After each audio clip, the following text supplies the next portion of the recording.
Is it? No. Nope.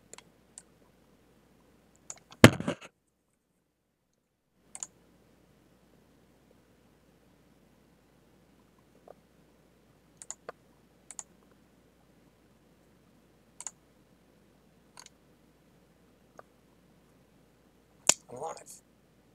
Okay. I'm live. So where am I?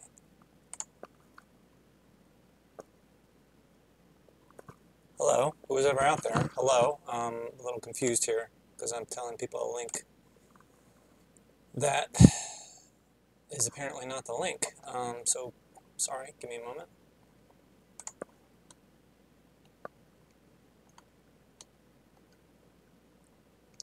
Live. Channel. Oh, it's here. What is this? Okay, now I hear myself. Alright, I gotta make sure this link is okay. XG6. What is this? Okay, now I hear myself. Alright, I gotta make sure this link is okay. XG6. What is this? Okay, now I hear myself. Alright, I gotta make sure this link is okay. XG6. What is this? Okay, now I hear myself. Alright, I gotta make sure this link is okay. XG6. What is this? Okay, now I hear myself. Alright, I gotta make sure this link is okay. XG6. What is this? Okay, now I hear myself. Alright, I gotta make sure this link is okay. XG6. What is this? Give me, I need a minute so I can complete the share.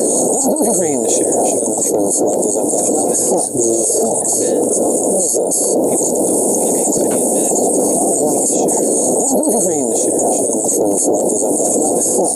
And then, what is this? People know. Give me, I need a minute so I can complete the share. Recreate the share. Should make sure this link is okay. A couple minutes. Live stream. And then, Amazing. people know. Give me, I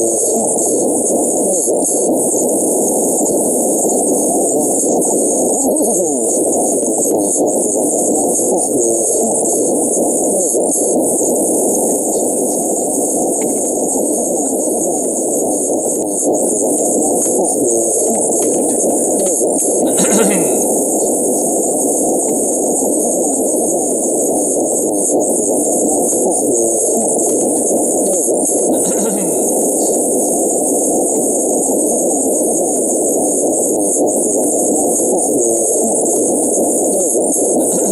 complete the share. Recreate the share. Should make sure this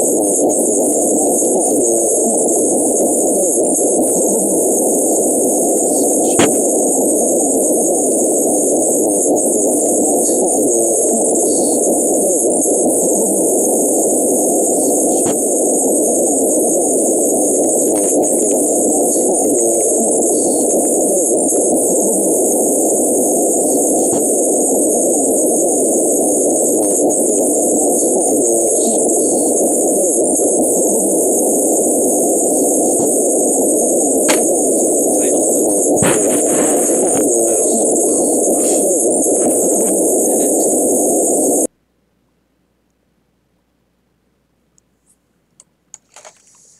Alright, MMT-102, developing and rehearsing a new intro lesson.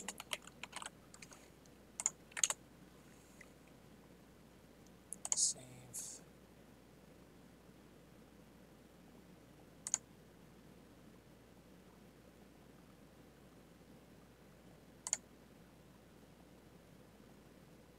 Go live, I am.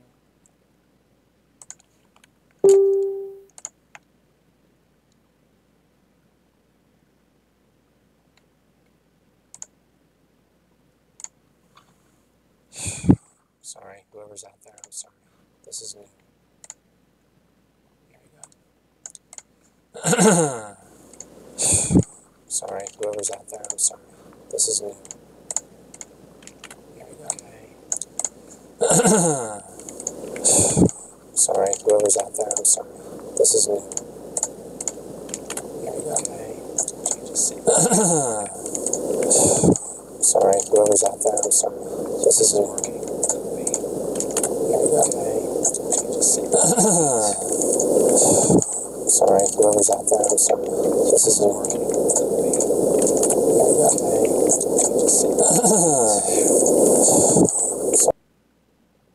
I'm sorry. This is new. Here we go.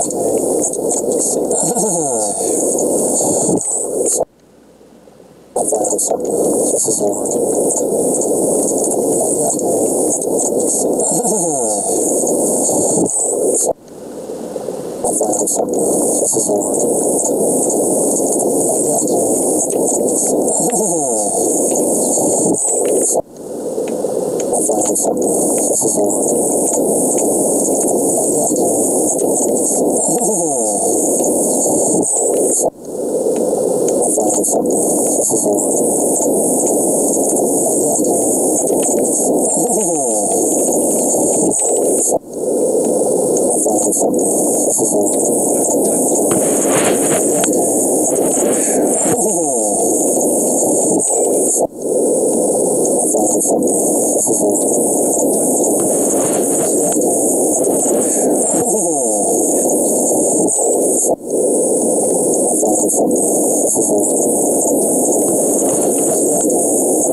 Here we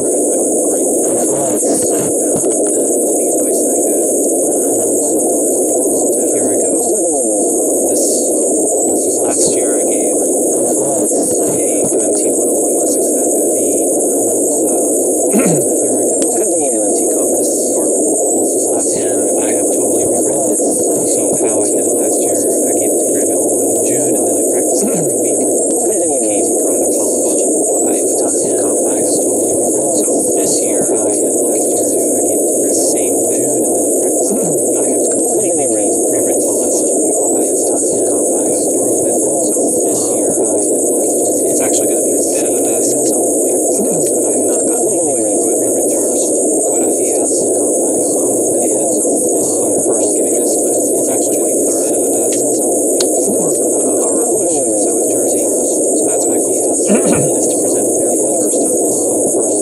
So, let's go. So, there's going to be some good new ideas in it, but it's going to fall apart because I have not gotten all the way through. So, right now it's gradually get better. So, thank you very much for your patience. Ideas in it, but it's going to fall apart because I have not gotten all the way through. So, right now it's gradually get better. So, thank you very much for your patience. Ideas in it, but it's going to fall apart because I have not gotten all the way through. So, right now it's gradually get better. So, thank you very much for your patience. Ideas in it, but it's going to fall apart because I have not gotten all the way through. So, right now it's gradually get better. So, thank you very much for your patience. Ideas in it, but it's going to fall apart because I have not gotten all the way through. So, okay, now it's gradually get better. So, thank you very much for your patience. Ideas in it, but it's going to fall apart because I have not gotten all the way through. So, okay, now that's good. So, thank you very much for your patience. Ideas in it, but it's going to fall apart because I have not gotten all the way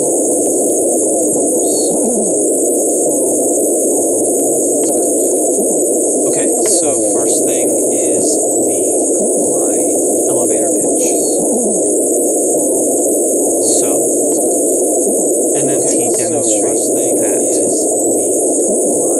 this is what I tell people when they don't have time to listen to a full lesson. So this is MMT demonstrates that this is what I tell people. It is unnecessary to keep people unemployed in order to control inflation. This is what I tell people. It is unnecessary to raise taxes on any in order to pay for any federal. This is what I tell people.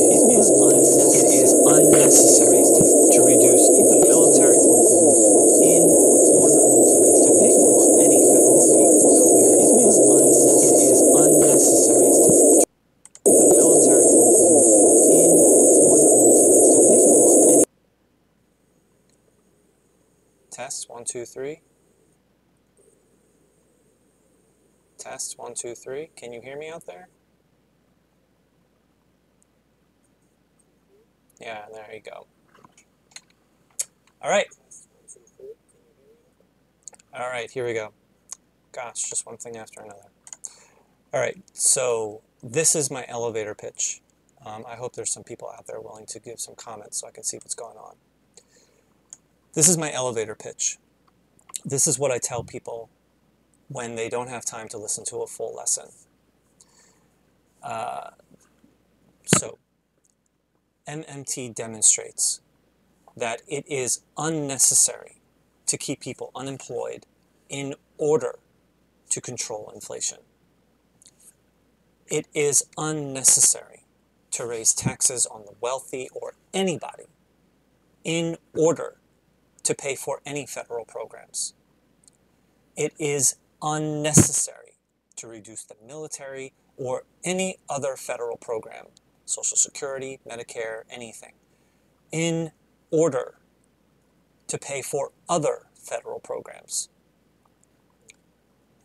And finally, MMT demonstrates that reducing federal benefits in order to reduce our taxes does not reduce our taxes.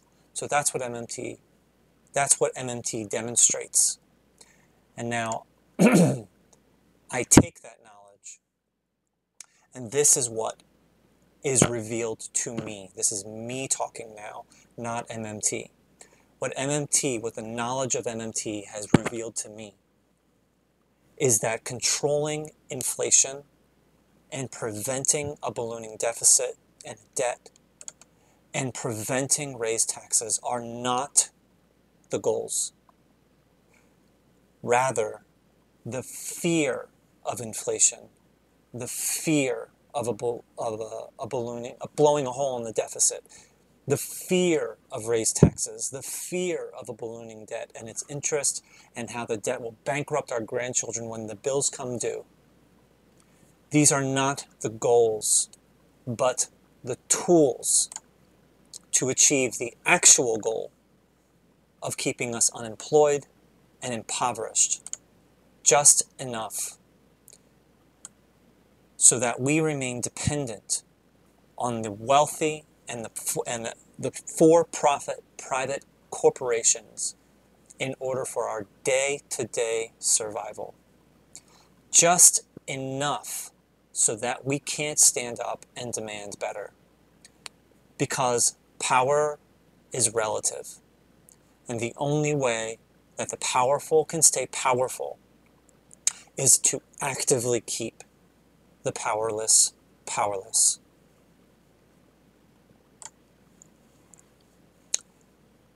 So MMT began in the early 1990s when an economist and a banker named Warren Mosler came up with the ideas and became wealthy with those ideas. And then some economists took those ideas, and specifically Stephanie Kelton tried to take his specific idea that taxes do not pay for federal spending, that took his ideas, his main ideas, which we'll get into, and tried to prove them wrong. And it ended up that she could not prove them wrong. She actually proved them right. And that is that all federal spending is done with created currency, which we'll get into. And so now there is nearly 25 years of scholarship and research to back up Warren Mosler's idea. And now there are economists and experts around the world that promote and, I don't know the terms, that support MMT. So there are the 4 core economists, and then there are economists around the world and experts around the world that support them and their work. And then there are non-experts like myself. And I learned MMT starting in February. I learned MMT and I never heard of MMT before February of last year. So it's been just about a year. It has been a year, almost exactly a year. I never followed economics. I never cared about economics. And I certainly never heard of MMT. So my job is not to teach. My job is to introduce. All I can do is to express what has been taught to me by the experts and the economists and their 25 years of scholarship. And then once your eyes are open to MMT, it is then time to pass you off to the experts so that you can learn more. These chapters are not accurate. I still have to work on this, but this is the entire abstract of Stephanie Kelton's 1998 paper. This is the paper where this is the paper that resulted in her trying to prove Warren Mosler, his ideas, wrong. This paper proves them right. And what it discovers, what it has confirmed is modern governments actually finance all of their spending through the direct creation of high-powered money. I'm going to say that again, and then we'll talk about it. Modern governments actually finance all of their spending through the direct creation of high-powered money. I'll let you look at that for a moment, and then I'm going to keep going.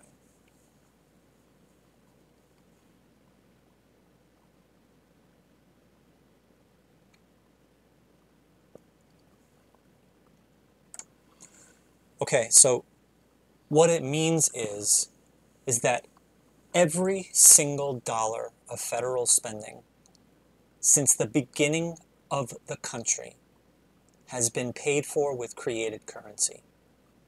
Every single dollar the federal government has ever spent has been with created currency. So every federal benefit that has ever been given, every Social Security benefit, every Medicare benefit, all of the benefits that we receive from the federal government, every time they're paid is with created currency. Every federal program and agency, their creation, their maintenance, their day-to-day operations is paid for with created currency.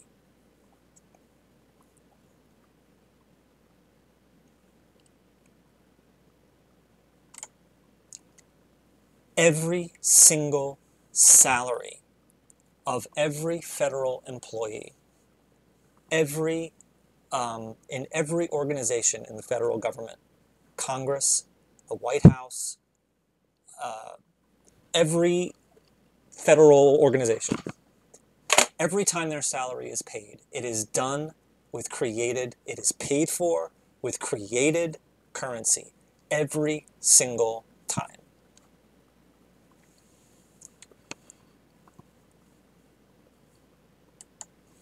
And finally, to emphasize, the military.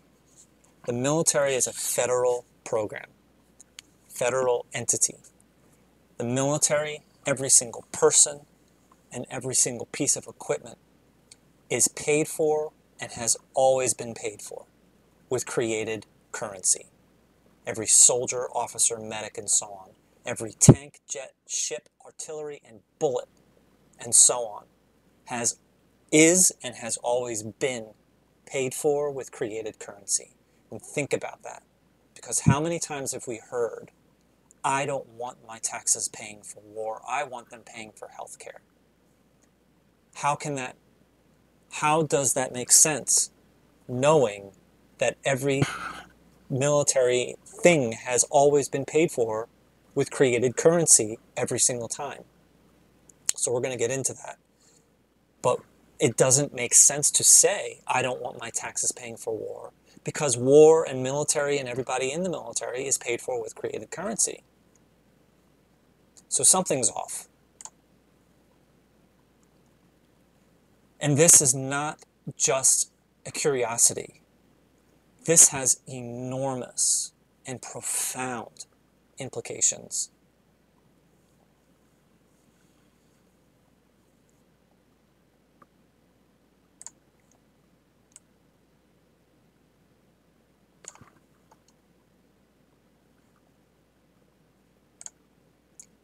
Okay, so where does the United States dollar come from?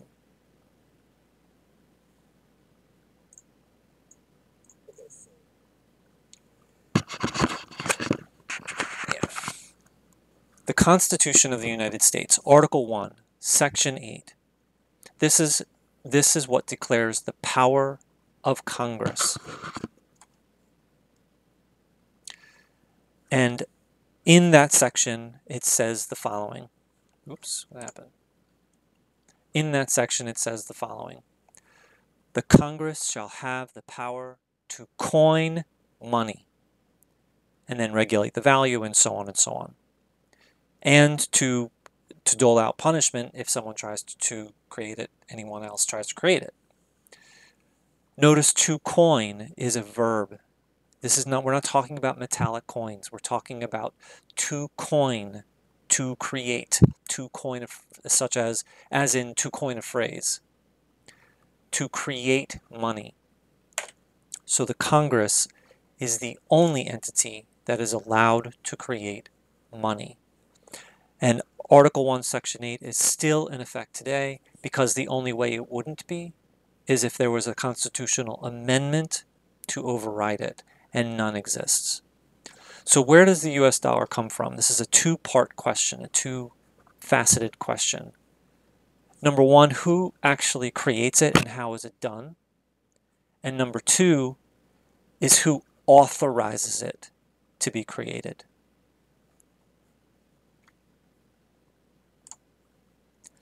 So first, we are a fiat currency. The United States is a fiat currency.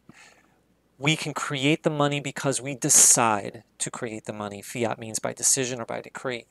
A fiat currency has a monopoly currency issuer, which according to the Constitution is the United States Congress. We're not backed by anything physical, such as gold, and our currency is not pegged to any other currency. In August of 1971, the Nixon administration took us off of the gold standard, along with many other countries. This includes fiat currencies, include the United States, Canada, Australia, New Zealand, the UK, Japan, and a more recent fiat currency is the European Union. So, the Federal Reserve actually creates the money, actually creates the dollar. But they don't do it just because they want to do it. They do it because they're instructed to do so by the Treasury. And the Treasury is instructed to do so by a law a new law, by a bill that has been passed into law and through the budgetary process when the budget is passed. And that bill that was signed by the president into law was written by the Congress. And of course, the Congress is under the influence of lobbyists and big money donations and corporations and so on. But the answer to the question of where does the US dollar come from is it is actually created by the Federal Reserve, but the Congress authorizes its creation. So the Congress is the answer. The Congress decides for money to be created, and it authorizes through a series of steps that the Federal Reserve actually do it.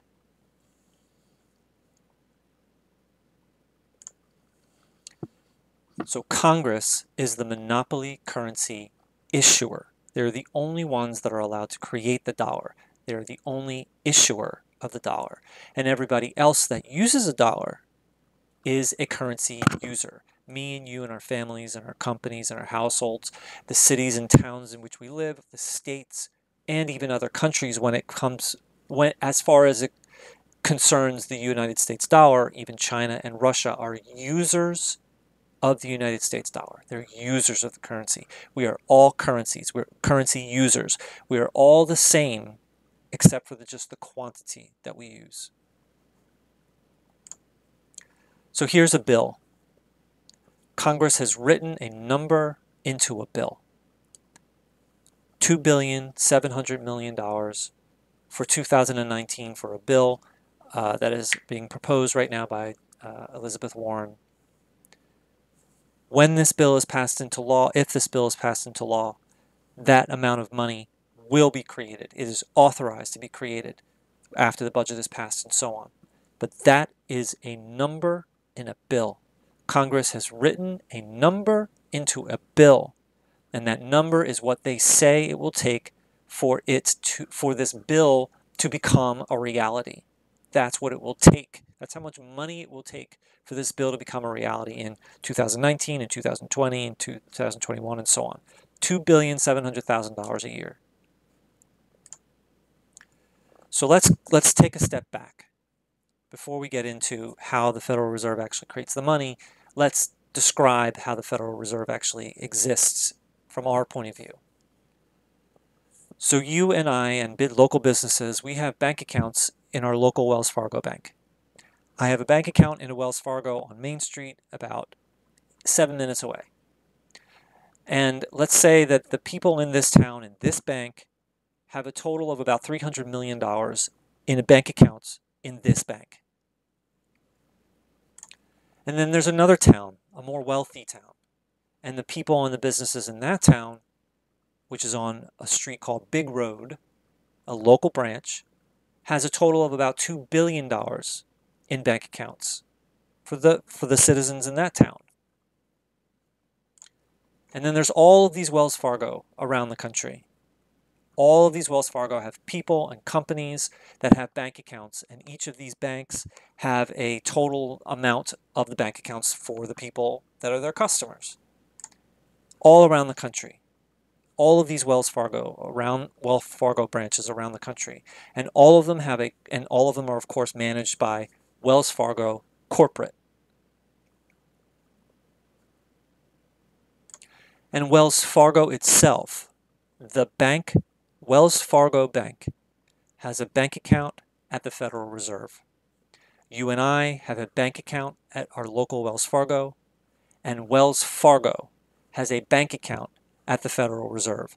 And they do actually have about $600 billion in assets.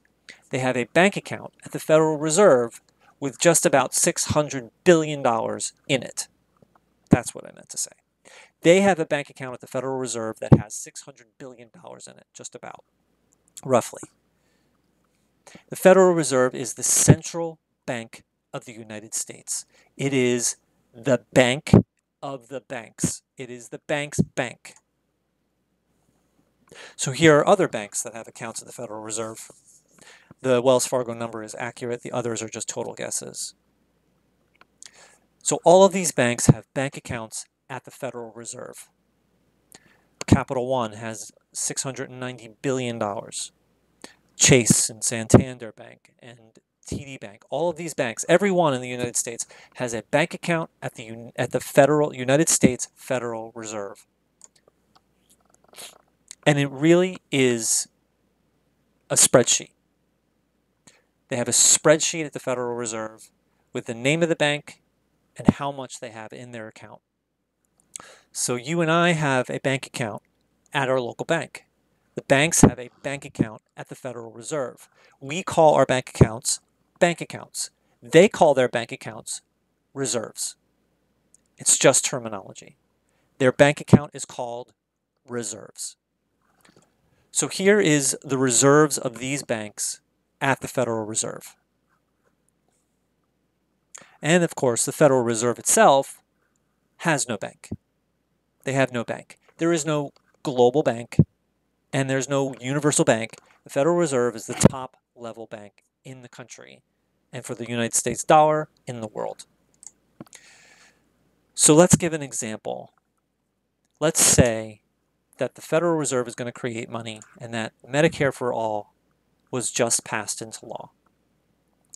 And the number written into the bill for Medicare for all is $1 trillion. Okay?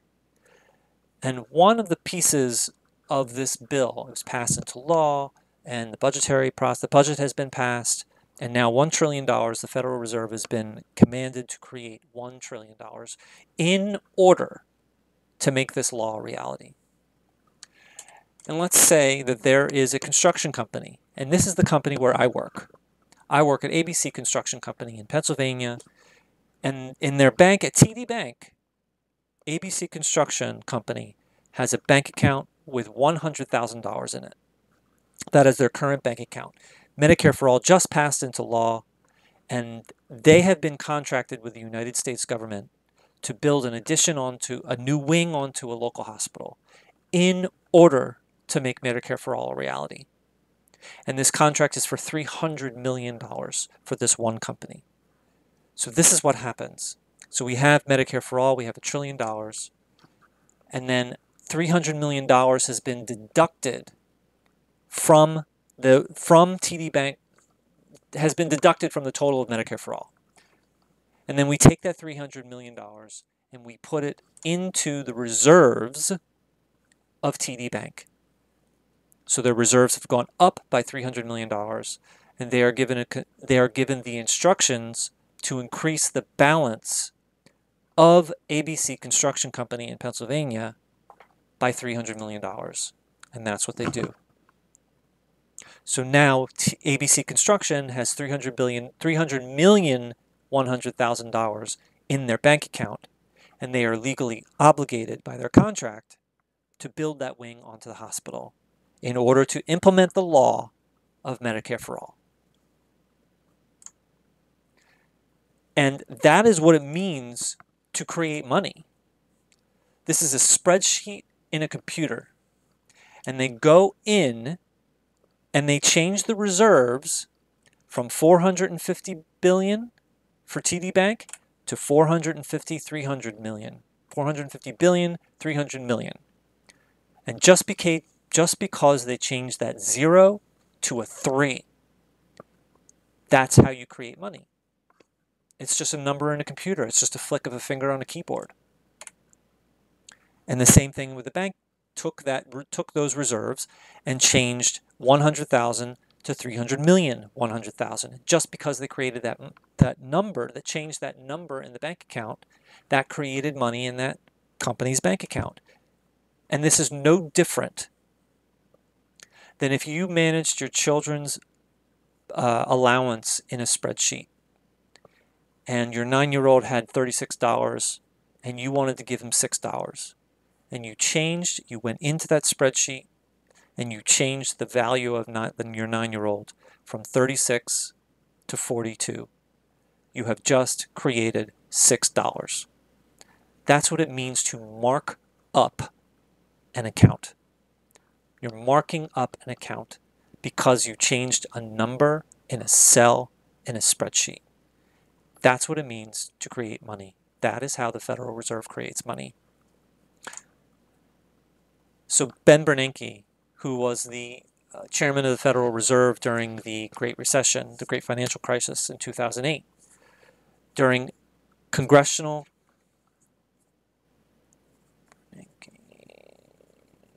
under oath.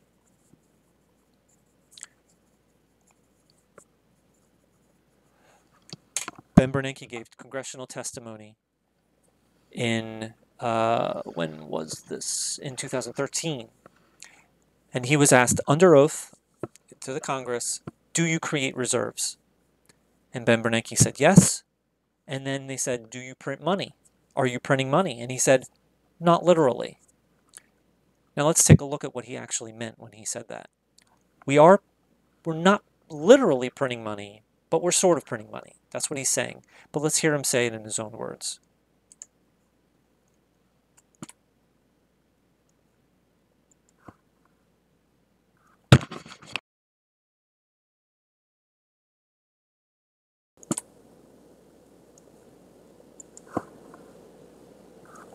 Mortgages, short-term lending to small businesses, and support for auto loans, student loans, and small business loans. Commitments of $1 trillion, short-term lending to small businesses, of the Fed's balance and support sheet. For auto loans, student loans, and small business loans.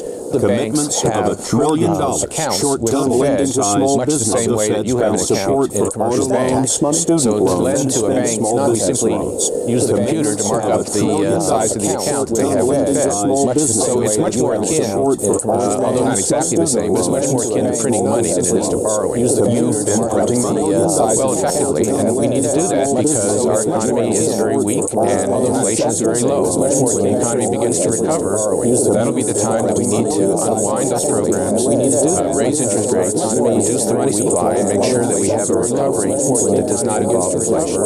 He's not kidding about printing money. The Fed reduce the money supply and make sure that we have a recovery that does not involve inflation. He's not kidding about printing money. The Fed reduce the money supply and make sure that we have a recovery that does not involve inflation.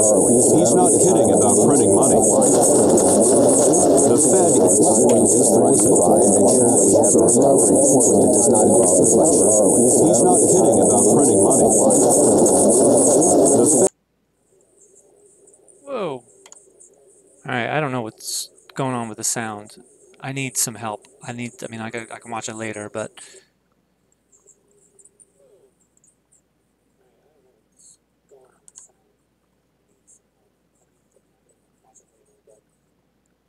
I mean, I hope the sound was okay. I don't know. It was like duplicating itself, but hopefully people make some comments here. Okay, so Ben Bernanke said himself, Ben Bernanke just said himself, to lend to a bank, we simply use a computer to mark up the size of the account that they have at the Fed. And then Scott Pelley says, so you've been printing money? And he says, well, effectively. And what he means is that he is changing the numbers in the computer. That's all that. So he's not literally printing physical bills. He is changing the number in a computer.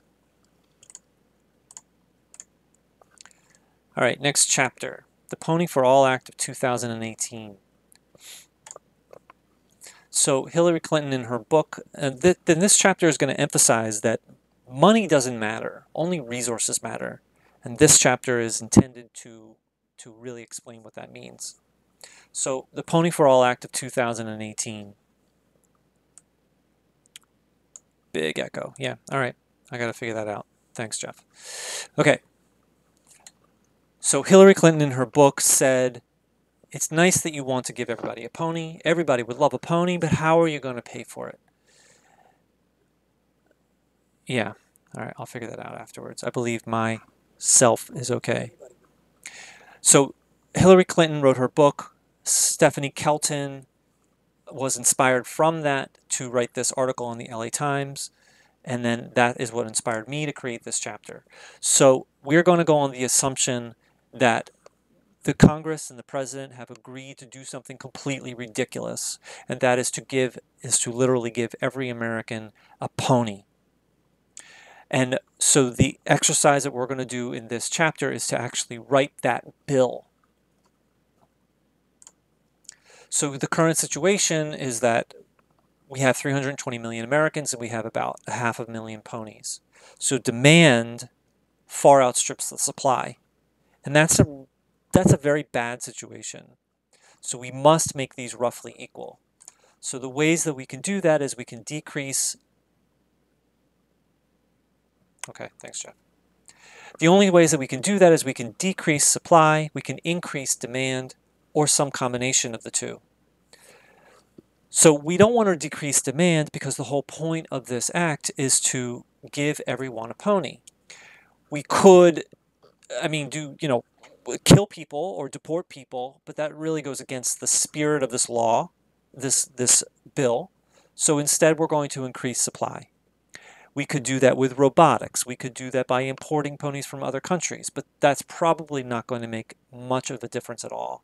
So the obvious solution is to reproduce. So how do we increase 500,000 up to 320 million? And the obvious answer is that mommy and daddy ponies must do their things over and over and over and over again. So we need to know the gestation period. This means that we need to know the gestation period for a pony, and that's about 10 to 11 months. We need to know after giving birth how long does a mommy have to wait to do it again? Approximately 2 months. And given these biological realities, and also when does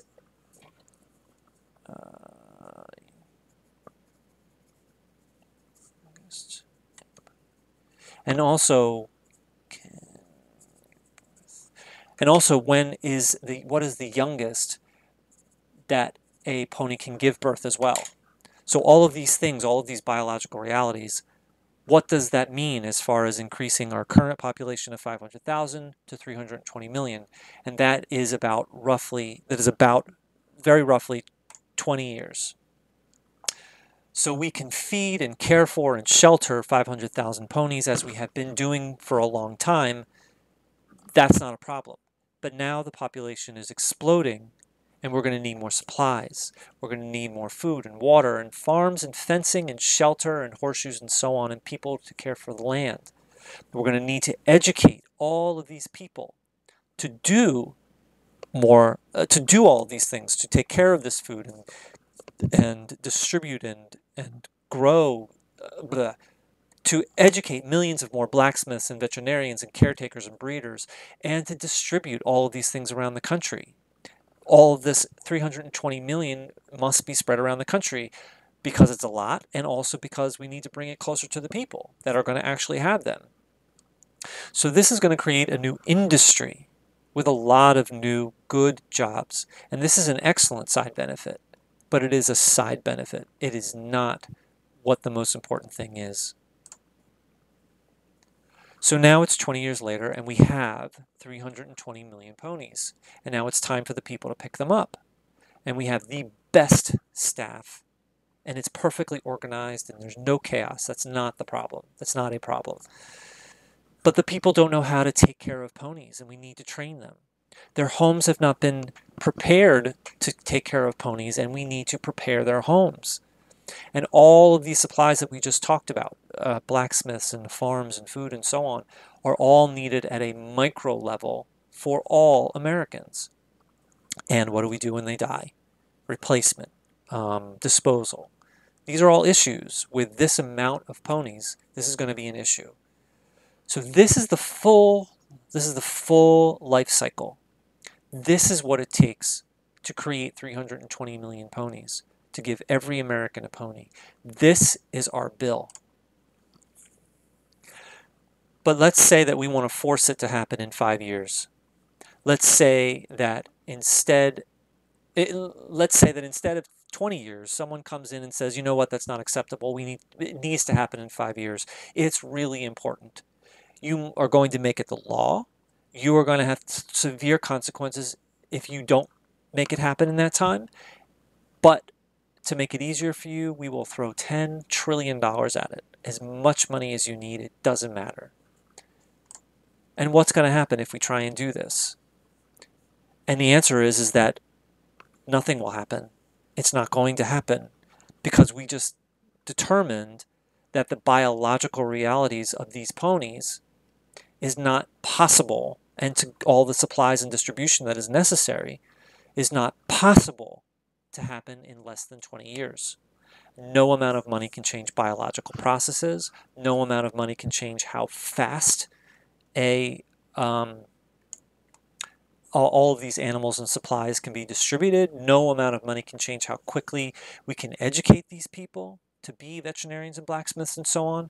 And no amount of money will change the amount of time that it takes to train 320 million Americans and to prepare their homes. The point is that nothing can make this happen in less than 20 years. To the federal government, money doesn't matter. To the federal government, only real resources matter. And by real resources, I mean raw materials, labor, technology, and time. Because we must wait 20 years in order for this to happen.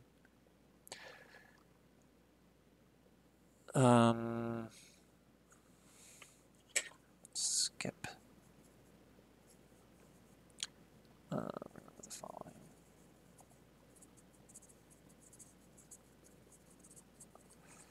All right. So I'm skipping that. And this is Alan Greenspan. I'm going to try this with headphones, see if I can do this. Gosh, I hope it works. In 2012, Alan Greenspan, who was another chairman of the Federal Reserve, said the following: the United States can pay any debt it has because we can always print the money to do that. And he means create in the way that we just described a little bit ago. And he also says there is zero probability of default. Not just low probability, zero probability.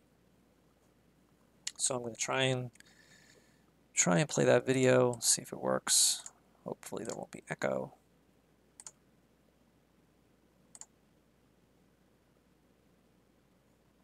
There we go.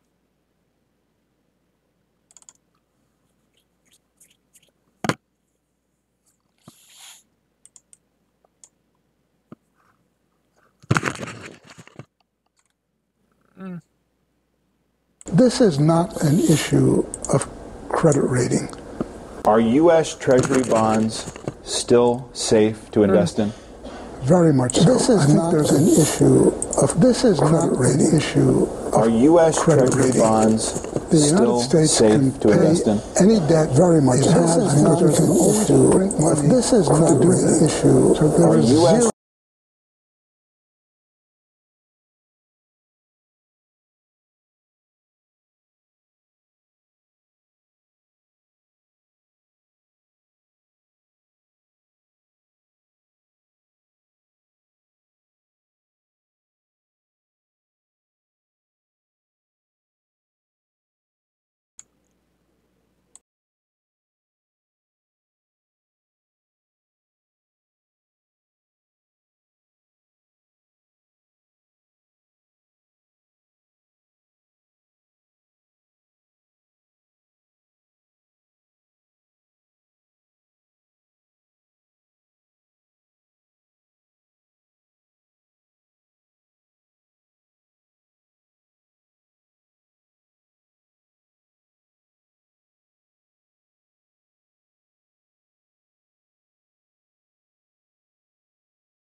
Ah.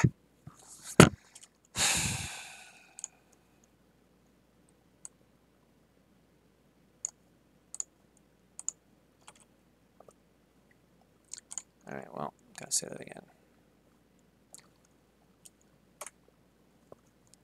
So in congressional testimony, Alan Greenspan, who was the chairman of the Federal Reserve from 1987 to 2006, right before the crash, said in congressional testimony under oath regarding Social Security that there is nothing to prevent the federal government from creating as much money as it wants.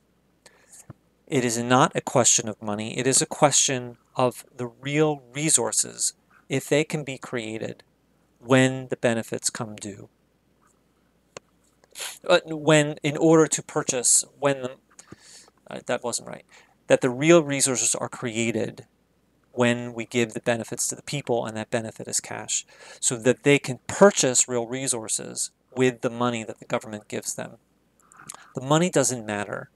The only thing that matters is that the real resources exist to purchase. I'm not even going to try and play that video. It's a minute and a half long. So here's the point. As ridiculous as giving everyone a free pony is, we could genuinely do it. And since we can genuinely do something that is so ridiculous and so resource intensive, then why in the world couldn't we give Americans free health care and free college, free universal health care and universal college? Because that takes a lot less resources. And why can't we forgive student debt when student debt takes almost zero resources, directly speaking? So if we can give everyone a pony, as ridiculous as that is, why can't we do all of these things that are truly necessary and important? And the answer is that we can. So Social Security benefits. Here's an example of reserve accounting when grandmom receives Social Security benefits. So grandmom Irma currently has a bank account balance of $30,000, and she has a bank account at Chase Manhattan. Chase Manhattan has reserves, a bank account has reserves at the Federal Reserve of $830 billion. So before grandmom receives that Social Security check, direct deposit, this is the situation. And then in order to receive that money, the Federal Reserve marks up the account for $300 at Chase Manhattan and gives Chase Manhattan the instruction to increase grandmom's bank account balance by $300. That is how Social Security benefits are paid, by creating the currency.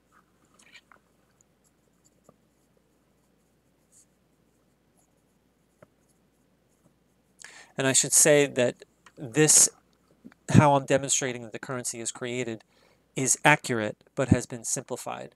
This is truthful and not misleading, but I am eliminating some entities such as the Treasury and so on in order to make this digestible in this format. So if we can give Social Security benefits by simply changing the numbers in a spreadsheet, changing the numbers in a computer with a keyboard, every dollar of federal spending is created currency. So every Social Security benefit is created currency. Every time a benefit is paid, currency is created. And since that is true, then how can Social Security ever go broke or be stolen from or be borrowed from? And the answer is that it can't. Because if something creates the currency every time it's paid, then there is no pot of money to go broke. So here is the abstract from Stephanie Kelton's paper again. Same abstract. And at the end of it, it says that all modern governments actually finance all of their spending through the direct creation of high-powered currency. And right before it, it says, the proceeds from taxation and bond sales are technically incapable of financing government spending. And when she says technically incapable, she doesn't mean that it's sort of capable but not really capable. She means it is not possible because of the technicalities, because of the technical aspects of government spending. Taxation and bond sales cannot, they're incapable of paying for government spending. And this is verified by Beardsley Rummel, who was a New York chairman of the Federal Reserve of New York. He wrote an article in 1946 when we went off the gold standard after the war, or for the war, World War II. Taxes for revenue are obsolete. Warren Mosler, the founder of MMT, in his book, The 7 Deadly Innocent Frauds of Economic Policy, the number one innocent fraud is that the government must raise funds through taxation or borrowing in order to spend. Economist Bill Mitchell, taxpayers do not fund anything. And this is good. He says, when you hear commentators and politicians and the like use terms like, quote, taxpayers' funds are being misspent, you can immediately conclude that they do not understand how the monetary system functions. Because we are told, the only thing that we are ever told is that our tax money goes to military and healthcare and housing and education and everything, and too much military and so on. But the truth is that our federal tax dollars go to nothing. They don't go to anything. They are not used to pay for anything. Money can be created simply because you decide to create a number. You decide to change the number 36 to 42. You decide to draw a bill on a piece of construction paper like a child. You decide to increase the score on a scoreboard. You decide for the money to exist, and the money exists. That is what the Congress can do. They need the votes. If they can get the votes, then they can create the money because they want to. And this is that number in a bill. They wrote the number $2,700,000,000, and that is the reason why that money exists, is because they wrote that number into that bill and it was passed into law. So the question that comes up is, well, if we can create the money and taxes don't pay for anything, doesn't creating currency cause inflation? Doesn't it devalue the dollar? And we need to address that question. But first, we need to define a couple of important things. Excuse me.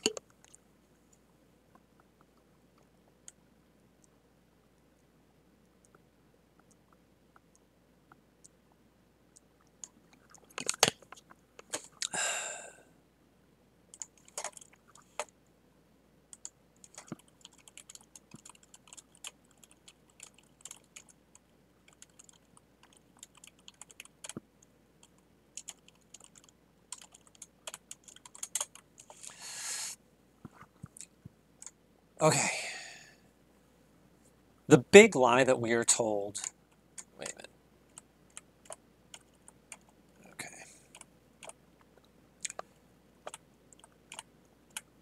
The big lie is that the federal government, how the federal government views money and the economy and a budget, is just the same as me and you, how we view money and the economy and a budget. And to say that it's different is an understatement. There is absolutely no comparison. Think about it.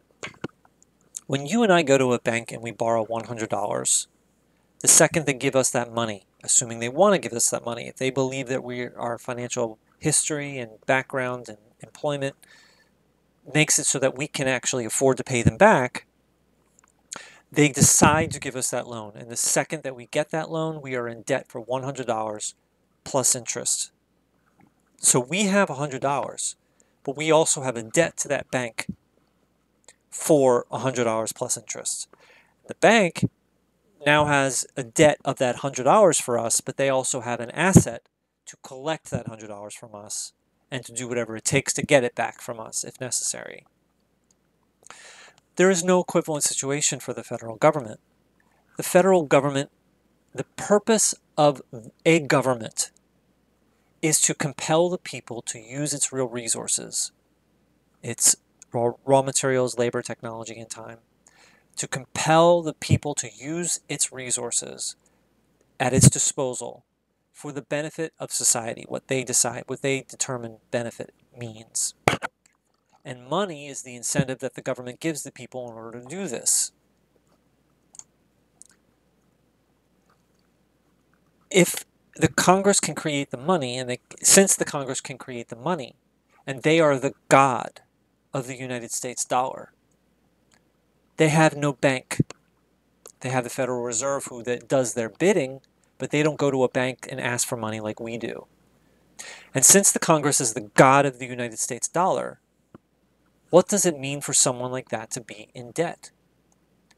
What does it mean for someone like that to borrow the thing that only they are allowed to create? And they can create as much as they want. Who does a currency issuer owe their debt to? What does that even mean?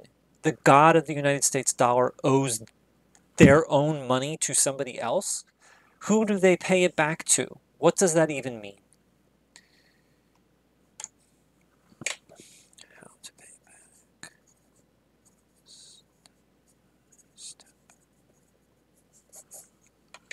So the national debt.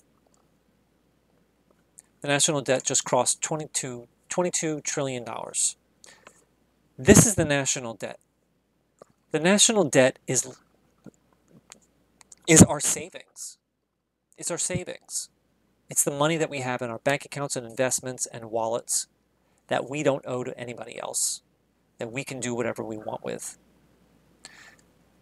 And it's about $22 trillion. We do not have any debt associated to our savings. And that is different from bank loans and credit cards and car loans and student loans and mortgages and payday loans and stock transactions. All of those transactions that we have as currency user to currency user, me to a bank, me to a credit card company, me to a company for stocks, those are currency user to currency user transactions. These are not money that we got from the Congress. These all have mirrored debts. So I buy something with a credit card. My credit card company has given me money. I now have assets that I purchased with it, things I purchased with it. But I also have a bill for that money to the credit card company. On the other side of it, the credit card company has the debt of the money that they gave to me, but they have an asset of the right to collect that money from me and to do whatever it takes to get it back. So every piece of value that we have that is not part of our savings is simultaneously a value, an asset, and a debt at the same time for both parties. So me, I have an asset and a debt with a credit card company, and the credit card company has an asset and a debt with me for that same money. So our value is all of this diagram. This is the American people's value. But the national debt is that part at the top for which we have no debt. And this twisted terminology of our national debt, and that happens to be the part that we do not have debt for. Here's another way of looking at the national debt. The very beginning of the country, when the first dollar was created in 1796, we spent $1 billion into the economy. And our national debt was equal to $1 billion because we had never spent money before. And $1 billion in ignoring the tax back part. The deficit is how much the government spends into the economy aside from what it has taxed back. So it spends $1 billion into the economy, it taxes back $100 million, so we have left 900 billion into the economy, 900 million in the economy. So the second year, we spend $3 billion into the economy, the Congress does, and now the national debt is $4 billion. The third year, we take back $1,000, so the national debt goes down. The next year, we spend $2 billion, and the national debt keeps growing and growing and growing, and that's a good thing because it's our savings. So the Congress commands the Federal Reserve. So me and you go to a bank and we ask for money, and they decide if they want to give us money, and if they do, we're immediately in debt. The Congress, however, does not go to anyone to ask for money. There is no bank above the Congress. The Congress is the god of the United States dollar. So a balanced budget, a surplus, and a deficit.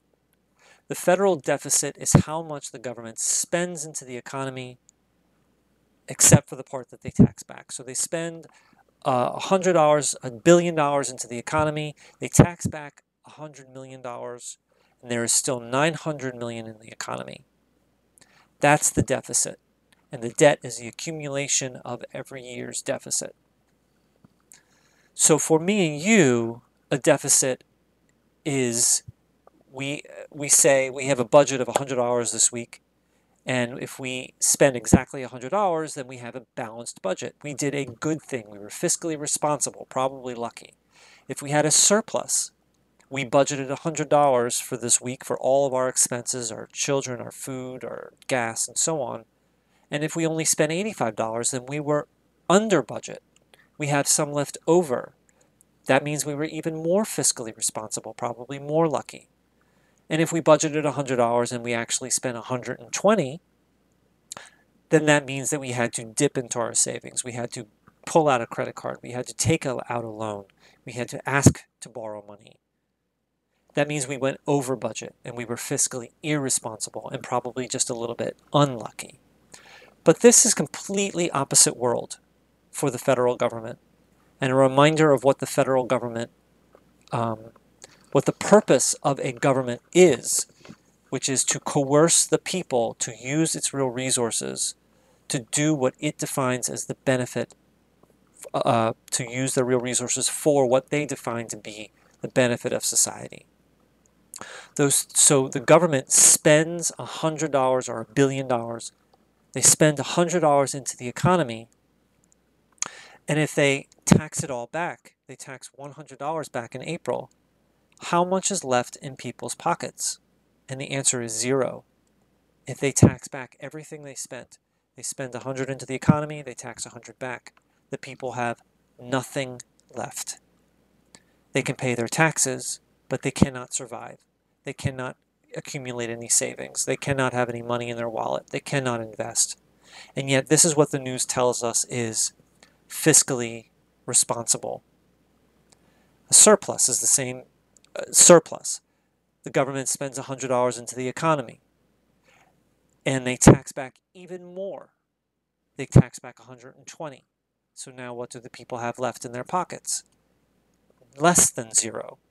So not only can they not pay their taxes with the money that they got from the government this year, they can't even, not only can they not survive and invest and spend and save, they can't even pay their taxes with the money that the Congress gave them. And yet this is what we are told is called even more fiscally responsible. And then finally, the deficit. The government spends $100 into the economy and they tax back $30. How much do the people have left in their pockets? And the answer is $70. They can pay their taxes and they still have $70 left over. $70 that they can invest and save and spend and survive. And this is what we are told is called fiscally irresponsible. The federal deficit is our national income, and the national debt is our savings. And this terminology is completely twisted.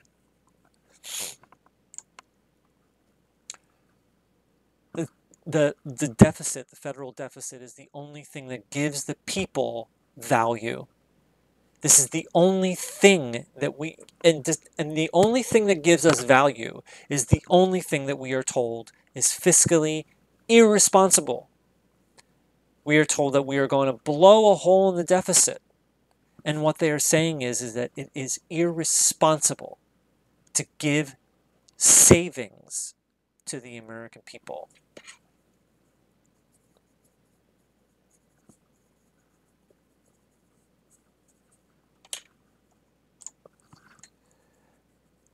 If we do not have a federal deficit, then the people have no incentive to do anything. The government needs things to be done with its resources, to be judges, to be in the military. And if they don't give money to people to do it or to implement a law, Medicare for all, if they don't give people the money to do it, there is no incentive for them to do it. And they could pull out guns and force people to do it, but that's not going to work for too long. Without a federal deficit, Americans are forced to dip into their savings, use a credit card, take out loans, depend on charity, beg or steal just to survive. And not spending into the economy, the federal government not providing for the people, also puts more pressure on cities and states, which are also currency users and are dependent on taxes. And therefore, we receive less from the federal government, and now we have even more pressure from state and local governments to collect taxes from us.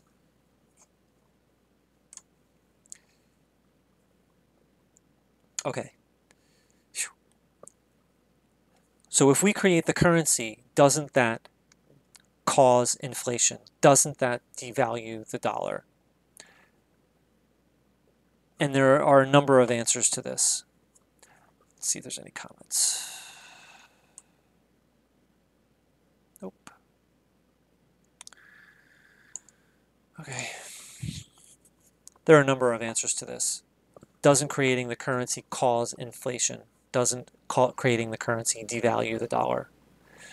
And the answer is, the United States has been doing this just this way for 222 years. And why should it be any different now in 2019? There has been inflation in the United States, but never because currency was created. And no hyperinflation in history, such as Venezuela and Zimbabwe and in 1920 in Weimar Germany, all of these horror stories that we hear of wheelbarrows of cash, no hyperinflation in history has ever occurred in a country such as the United States. The United States can fully provide for its people with its domestic supply of real resources. That is not the case in Venezuela and Zimbabwe and in 1920s Weimar Germany. And no hyperinflation in history has ever been caused by creating too much currency. Creating too much currency in Venezuela and Zimbabwe and Weimar Germany has always been the result, a reaction to hyperinflation, a desperate attempt to stop the inevitable. But the problem is not that our government spends too much. The problem is not the amount of spending. The problem is what it is spent on and what it is not spent on. The problem is that our deficit is funneled to the wealthy, funneled to the few, and that our deficit is spent immorally, inefficiently, and inequitably. But above all, the problem is that our government does not spend on the many, despite the United States being the most resource-rich nation in the history of the world. There are more than enough resources sitting idle, ready, and waiting to help the many, including the millions of unemployed and unhappily employed. And if we have the real resources to do it, raw materials, labor, technology, and time, if we have the real resources available to purchase, then by definition, creating the currency to purchase them, is not inflationary. The real national debt, the national debt is our savings.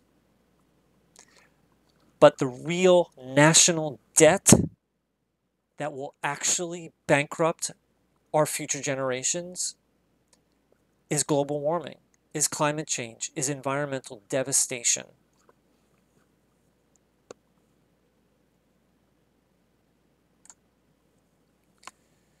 So, all right, so I'm going to go through one more example of reserve accounting, and I think I'm reaching relatively near the end, although this is getting quite disorganized. I have a lot of work to do.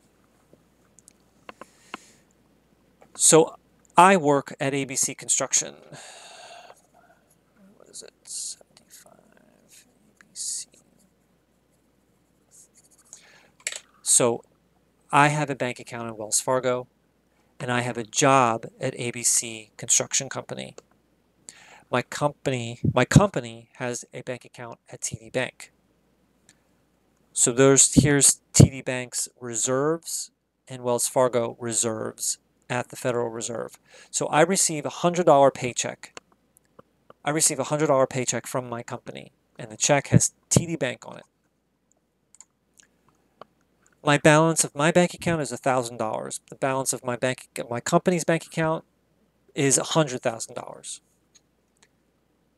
And then I receive that paper check. I take it to my bank. My bank says, "I will give you that. The money will appear in your bank account within about 24 hours." And the first thing that happens is they communicate that to the Federal Reserve. Federal Reserve communicates it to TD Bank. TD Bank deducts it from the company's bank account, deducts it. The Federal Reserve deducts it from TD Bank's bank account, adds it to Wells Fargo's bank account, and then Wells Fargo increases my bank account. So this is how money makes it from one bank to another. Everything goes through the Federal Reserve.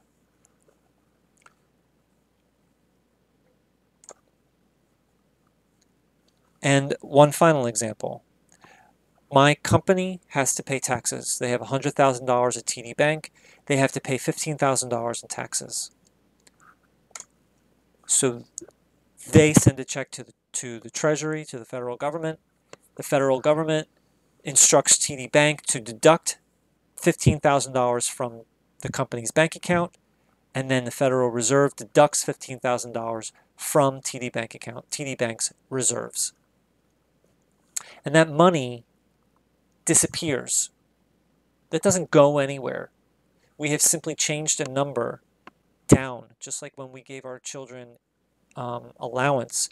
We increased the number by 6, and we created $6.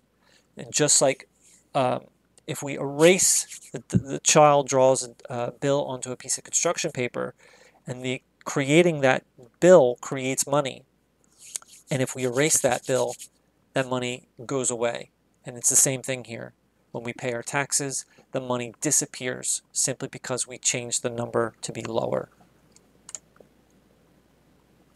So when we receive a paycheck, money moves from one bank to another. And when we receive Social Security benefits, money is created and comes into our bank account. When we pay taxes, money leaves our bank account and goes nowhere. Paycheck, it leaves our bank account and goes into somebody else's bank account. So this is reserve accounting. Starting to lose it here.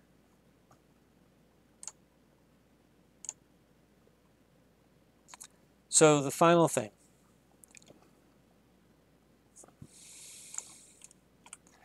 Economic ignorance is a tool to tear the people apart, just like racism and xenophobia and classism and homophobia and sexism.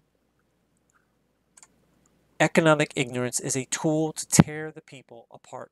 It is the perfect storm of misinformation. It gets everybody disagreeing. No. There is nothing wrong with disagreeing on policy. That's a good thing. But disagreeing on the reality of how our economy actually functions is a big problem. Because what is the point of discussing anything about policy if we can't agree on how the economy actually functions?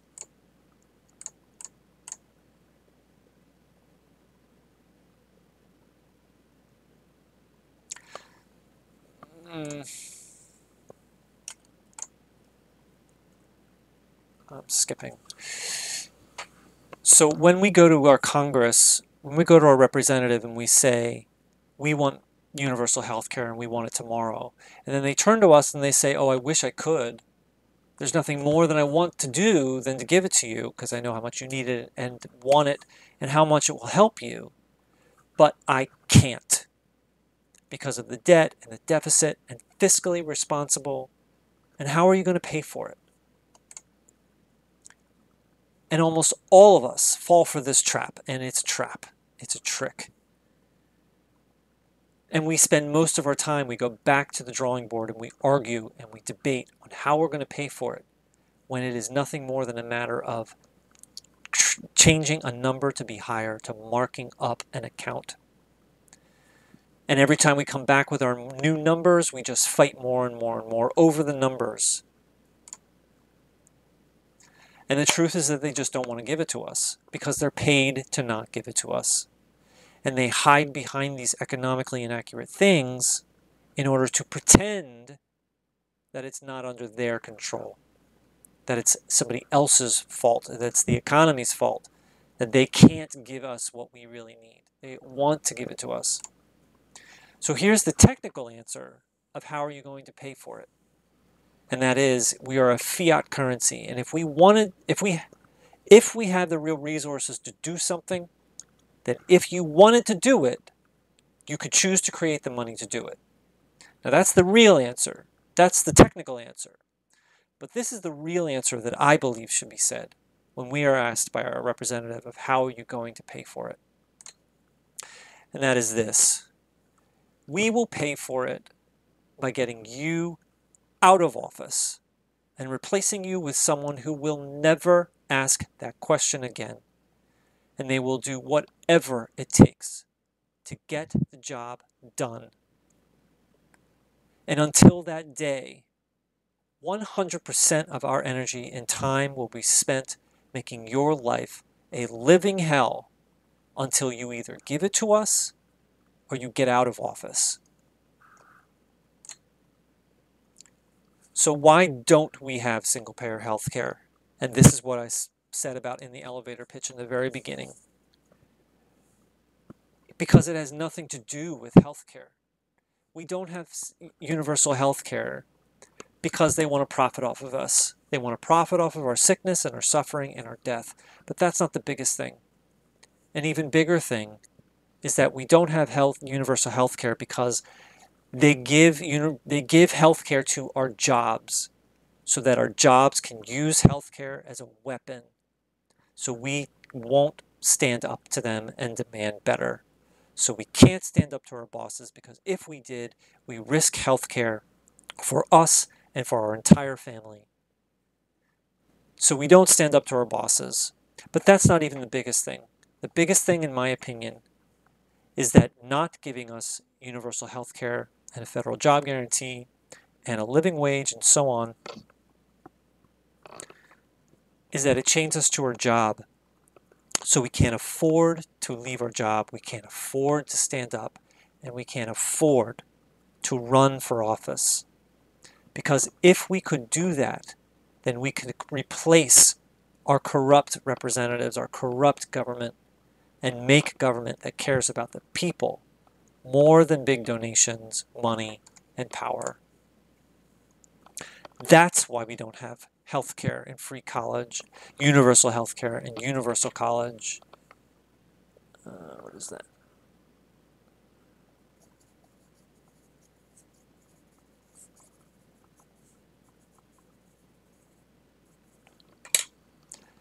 Universal health care, universal education, forgiven student debt, and a federal job guarantee. The reason we don't have it is power. Power is relative. The only way that the powerful can stay powerful is to actively keep the powerless powerless. We don't need to fight the powerful. We need to stop fighting each other. We need to stop fighting ourselves. We don't need to take money or power from the powerful. We need to empower ourselves. There is nothing wrong with disagreeing on policy. That's a good thing. There is a big problem, however, with disagreeing on the reality of how our economy actually functions.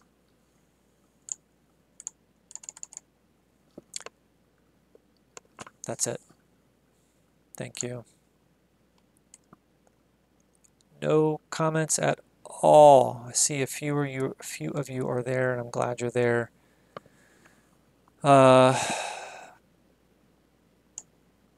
Okay.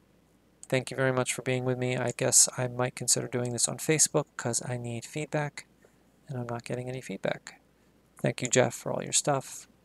I got to figure out the video thing. I don't know what happened. I was not using headphones at the time. I mean, I don't believe that was the problem. The headphones were a problem. But, okay.